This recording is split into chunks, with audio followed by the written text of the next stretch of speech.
morning and welcome to your daily Farm and Home Show, brought to you by the University of Kentucky Cooperative Extension Service. And now, here's your host.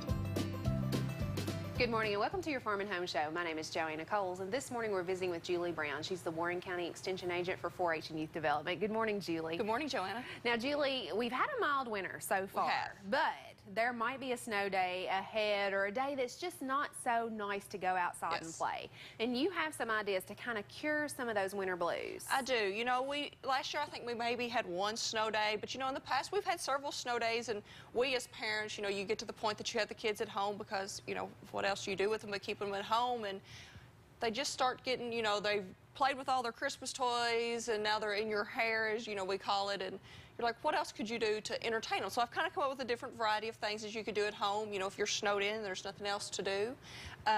One of them is a checkerboard. I don't have a checkerboard at home, but I found this idea in a book that I have that you can make a checkerboard. And this is just a piece of paper that I printed out on the computer, and I did, you know, white blocks and red blocks, and then I just found miscellaneous things that I had, some marbles and then some beans, so the kids could play checkers. You could teach them that. You could do chess on that board as well. I don't know how to play chess, but you could do chess on that board. Maybe it'd be a family that could be a family learning experience. You can go on YouTube and figure that out. So, but that's an idea. Also, the idea showed you can put it in a shoebox, so you can keep it around. You know, you'd be able to keep all the pieces and parts together. I just did not have a shoebox at home to do that.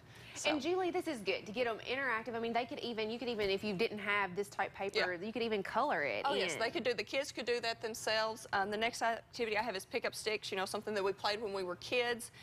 But you may not have it at home, and these are just like little wooden skewers, or you can use little dowel rods, and this would be a perfect thing for the kids. I use Sharpies, and I just colored the ends of it, and then, you know, you have it to keep around and that kind of thing. So that's something else, you know, that get the kids involved.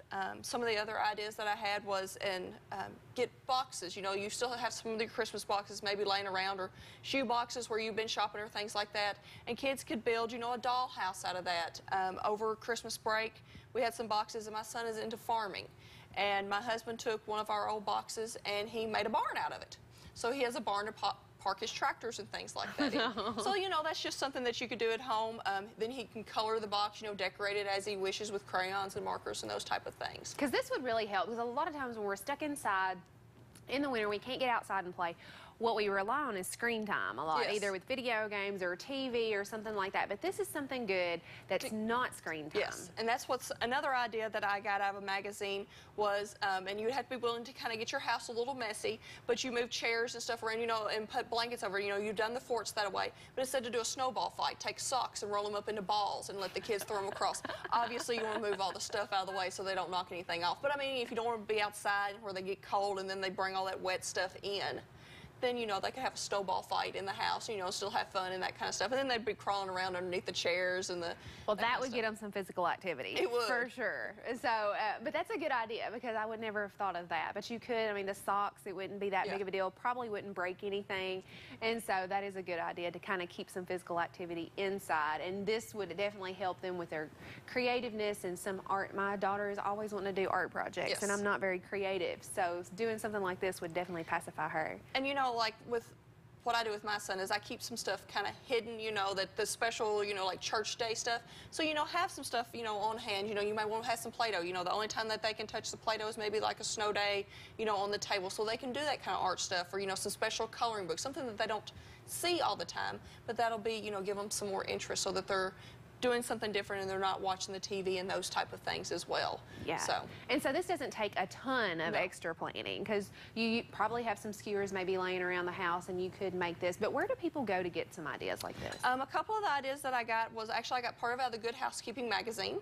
And then also I have a book at the office that is an arts and crafts book. It's from Sesame Street. So is where I got some of those. And, you know, some of the other ideas that they had was, you know, building stuff out of modeling clay, you know, and things like that. They also had where you can take a toilet paper roll and use some old newspapers and you wrap around it, and then you take a piece of, if you're a quilter and stuff, have like quilt fabric and wrap around it and you make a snowman out of it. Okay. So, you know, there's just different things that, you know, just be creative. And also, you know, you can get online. People will talk about Pinterest all the time. But just get online and Google things. If, you know, there's a kid that has a certain interest, that kind of thing. Coming up, you know, March, you're looking at planting, so you start saving your egg cartons. You know, the kids could cut those out and go ahead and kind of color those so they could be putting their seeds in there to start those kind of things. Well, Julie, thanks for the information to keep you busy on your snow day or bad weather day. Thanks for watching and have a great day. If you have questions about today's topics, please call the Warren County Extension Office at the number on your screen. Thanks for watching and have a great day.